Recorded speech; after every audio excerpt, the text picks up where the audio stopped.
Is the Strait of Hormuz open does not need every viewer to understand the whole story before it starts moving. The question is why a phrase, name, or update can become public behavior before the context catches up. Here is the pattern: a familiar signal meets an unanswered question, and the feed turns that gap into search, comments, shares, and rewatching. This matters because the viewer is not only asking what is the Strait of Hormuz open means. The useful question is what kind of attention it is collecting. In this case, the strongest lens is missing context. People are not just consuming a headline, they are trying to close a context gap in public. The current candidate list included is the Strait of Hormuz open, tops, Daniil Medvedev, Michael Pennell Jr., Pulisic injury update. These topics do not belong to one neat category, and that is the point. A sports phrase, a person, a possible update, a media label, or a celebrity name can all travel through the same attention system when viewers feel they are missing one key piece of context. The first mechanism is recognition. A completely cold phrase has to work hard, but a familiar name, team, place, platform, or cultural object gives the viewer a shortcut. Even before the story is clear, the viewer knows the signal belongs to a world other people may already understand. For example, uses the Strait of Hormuz open. A weak video would simply say it is trending. A stronger explainer asks what the search behavior is doing. Are viewers checking a fact, catching up with a live event, testing a rumor, comparing fan reactions, or trying to avoid being the only person behind? The second mechanism is friction. The feed often shows reaction before explanation: a screenshot, a clipped sentence, a headline, a graph, a phone notification, or a comment section that assumes you already know the context.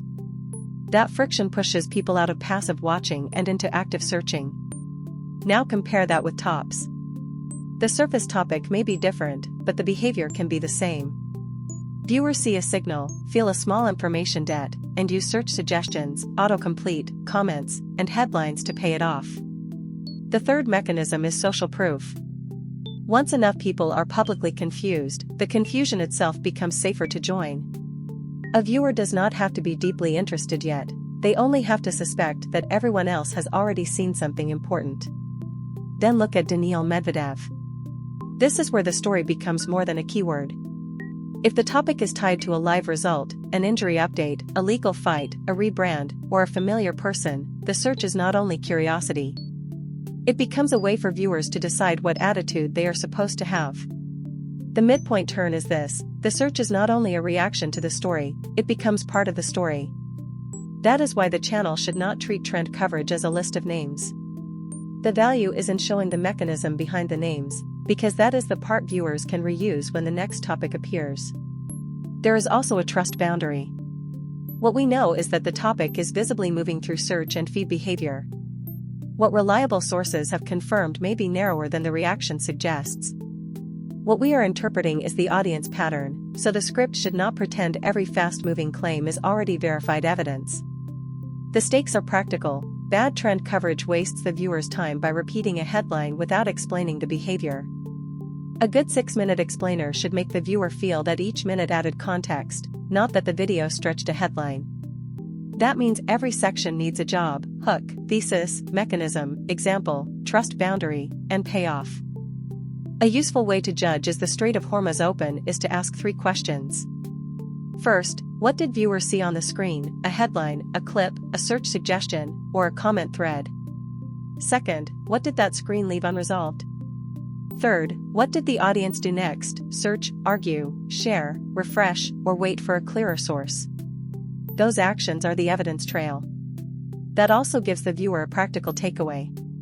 If Is the Strait of Hormuz open appears again tomorrow, do not start by asking whether the whole internet suddenly cares about the same thing.